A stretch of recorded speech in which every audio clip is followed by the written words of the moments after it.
lovely friends. How's everybody doing today? My name is Claudia and this is Katie Counseling. Welcome back to my channel. Today I wanted to talk about internships in big corporate companies and private practice internships or practicums. Hours you need to be able to get licensed as a licensed mental health counselor here in Florida, or a national practicing counselor, NPC or something like that. Yeah, you can get that certification as well after you get licensed. But before that, I would like to ask you to follow me on Katie Counseling over on Instagram. It's a really cool community over there. It's really fun. I love it. Check me out, Katie Counseling. Okay guys, so a little update for you guys. I told you I had the Zoom call with my teacher, or with the person that's my facilitator, the lady that's my supervisor. She has so many names: teacher, facilitator, supervisor.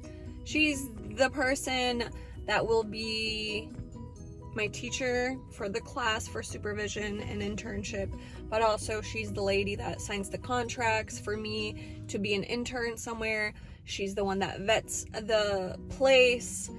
And yeah, so we had that Zoom. They explained to us what is required of us.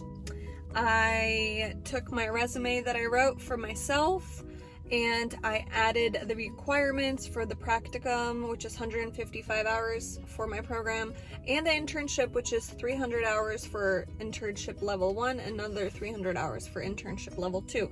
So it's pretty much like asking for a job, but you're working for free. So it had my actual work experience where I've worked at for the past 10 years.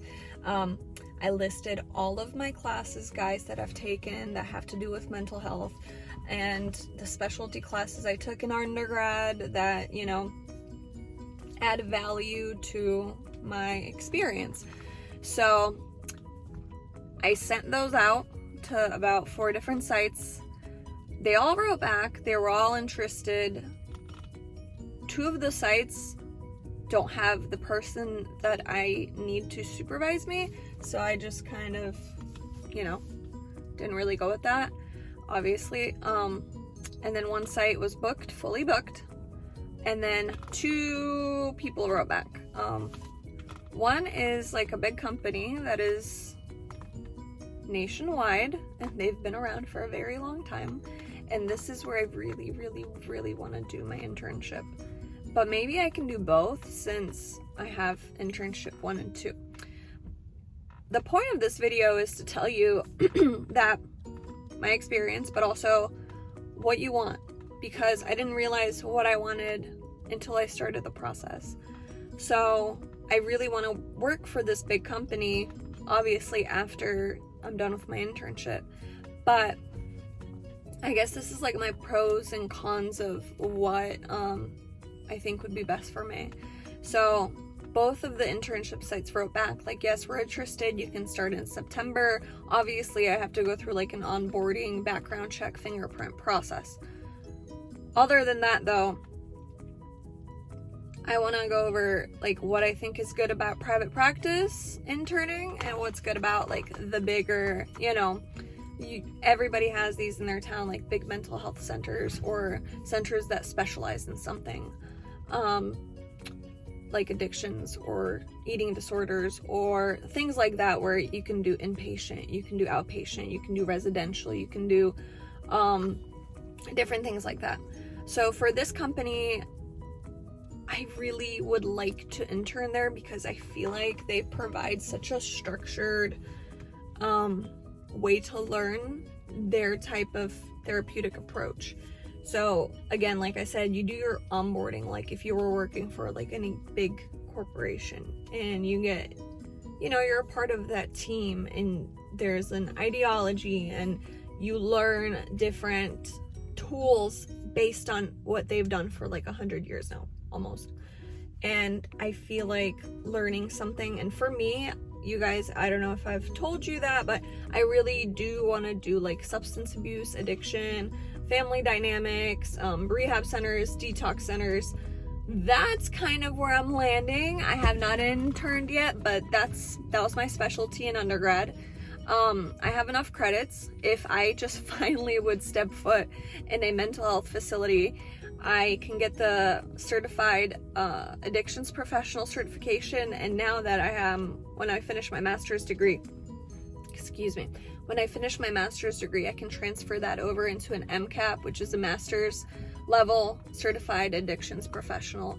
That was a part of like the program that the reason I picked my Bachelor of Science in Applied Psychology, because there was these classes where even right now, without my master's or without anything to do with my master's, I can go to any of the big centers here. We have like David Lawrence Center here in Naples, Florida, and I could be a case manager, addictions professional. I could facilitate groups. You can't do like therapy, you can't provide like psychotherapy or do process groups, but you can do educational groups, or you can have a caseload of clients. But again, you're not doing therapeutic services, you're managing clients. You can do like intake, you can give certain assessments with a bachelor's degree, but again, you're not doing the therapy, the psychotherapy, you're not going, doing CBT, DBT, you're not giving them like those therapeutic services. But yeah, I could do that with my undergrad. I just need to literally be just employed somewhere and do a certain amount. I don't know how many hours it is for that CAP certification. I would really have to look on like the Florida's website, but I think it's about, I don't know, anywhere between 20 and 60 hours, 80 hours, something like that. But I could get it, and you have to have like a case manager for that. I can go over that if you guys want. I need to make a video on that because I want my MCAP. Okay, so pretty much what I was saying about this is I really think that like corporate structured ideology, and I mean not ideology, but like the way that they do like evidence-based approaches to therapy, they have all these kind of curated, and I want to learn them. So I think that's why an internship there would be amazing for me, because that's just kind of, I don't know, I feel it. I feel like it'd be good. One thing to know, you guys, is when you're working for a big company like that, that's nationwide, they are requiring full shots. You know what I mean? Like you have to be up to date with either of the shots available for the virus. Just to let you guys know that even though we're in Florida, they are requiring it. So moving forward,